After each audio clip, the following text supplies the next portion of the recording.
do what I do because of my dad. He gave his life for the Pursuit of knowledge. Because up there is where our story's gonna be told.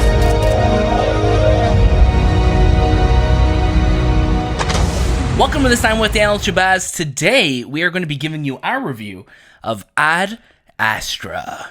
Or as the Greeks like to say, to the stars. Is it the Greeks? It's Latin. Latin. Yes. They don't... So it's Latinos. So Ad Astra is directed by James Gray. James Gray. And starring Brad Pitt. Really, it's a Brad Pitt film. It is. It's also with Tommy Lee Jones, Ruth Negga, Yeah. and Liv Tyler, Yes. who are probably the two female co-stars are rarely in it. Yeah. And we'll get to that. But Ad Astra is basically about Brad Pitt. He is a very prominent astronaut, living kind of in the shadow of his father, who was a pioneer astronaut, who basically was the first astronaut to just visit Neptune and Jupiter and other really planets. go far outside of Mars. So basically, Brad Pitt goes his whole life thinking his father has died. The premise of this movie is him finding out that his dad is actually alive, and his voyage to go get him. What did you think of this film, Shay? So when I first saw the trailers, it looked very much like a very art house space film, and the film is that. Yeah. But it is so damn entertaining to watch. And I don't mean that it's like nonstop action, but you just get so invested in the characters, in the scenery, in the world that James Gray has created. He wrote this film as well. Yeah.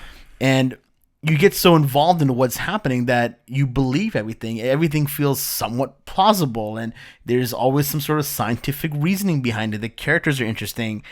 Brad Pitt plays a very one-note kind of character, but he's still so entertaining to watch. I wouldn't even say, like, for me, not even say it's one note.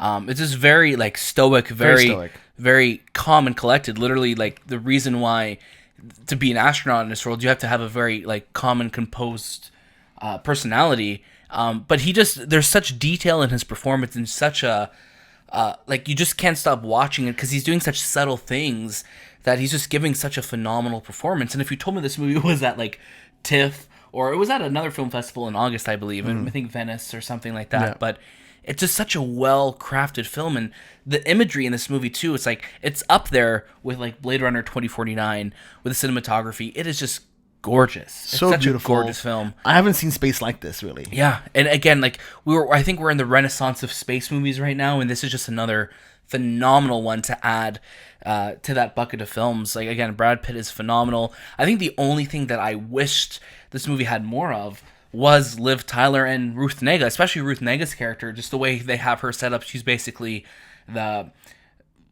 she's heads up Mars. Yeah, she's heads up on Mars, and she has a relationship with Brad Pitt through a different means. And without spoiling it, it's tough to say. And I just wish we got to see a bit more of that, because she's just there and then she's not there anymore. But again, this is very much Brad Pitt's film, and it's just a phenomenal performance by him. And I did not think, like, going into it, I think we knew it was going to be a slow burn. Yeah. Like a lot of James Gray's films. But Brad Pitt just carries this movie in.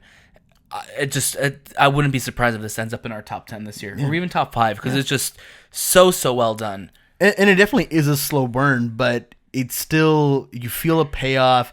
You feel like every scene kind of counts and matters. At no point did I feel bored. Maybe I was just really invested in it.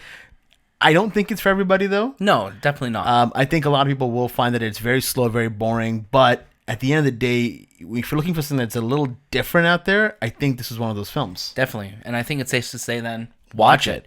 And this movie, it's in theaters now.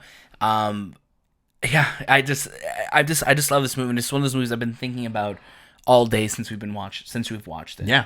So good. We go a little bit more into it on a new episode of the Movie Podcast, which will be coming out on Monday or Sunday night. Definitely season two.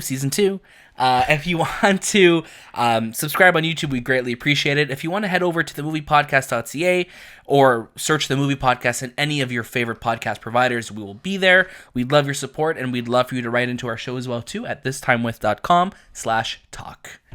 That was This Time. And we'll see you next.